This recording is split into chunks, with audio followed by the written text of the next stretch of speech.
Tupo hapa Yumbu North. Tumekuja hapa baada ya kupata malalamiko ya familia ya marehemu Tobias Msigwa ambaye ni mmiliki halali wa kiwanja namba 1/30, 1/31, 1/32 na 1/33 Kitalu D hapa Yumbu North. Tulipokea msimamizi wa mirathi alituletea taarifa ya kwamba kuna mvamizi amekuja ameanza ujenzi katika moja ya kiwanja chao, na imefanyika jitihada kadha wa kadha za kumsimamisha huyu bwana anayejenga hapa tokea kukiwa kuna msingi, na bado kama mnavyojionea ameweza kuendelea mpaka kupaua, mpaka kupiga plasta na kuweka magrill, lakini hana kibali chochote cha ujenzi katika kiwanja hichi na wala si mmiliki halali. Mwenye hati halali ni msimamizi wa mirathi ni Bi Priska ambaye ni msimamizi wa mirathi ya marehemu Tobias Msigwa, na hata kibali cha ujenzi ambacho huyu bwana alikiomba si cha kiwanja hichi.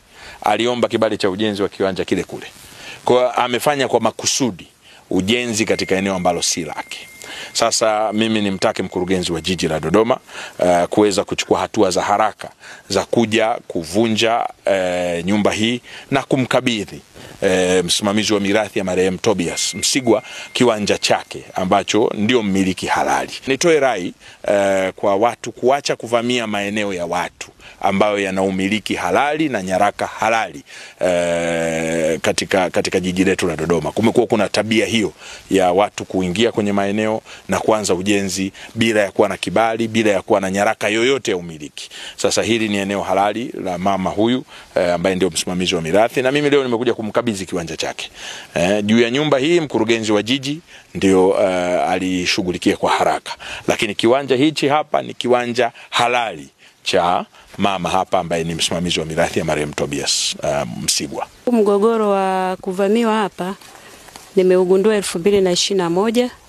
2022 akaonekana ni mtu aliyevamia hapa ni George.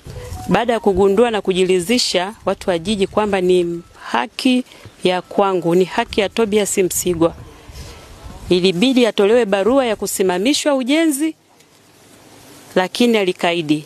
Kwa uamuzi ule uchukuliwa leo, kwa kuwa mmejiridhisha na kuona ni haki ya mume wangu Tobias Msigwa, ninashukuru sana waziri kwa kunisaidia. Nashukuru sana ofisi yote kwa ujumla kwa kunisaidia kurejeshewa haki yangu.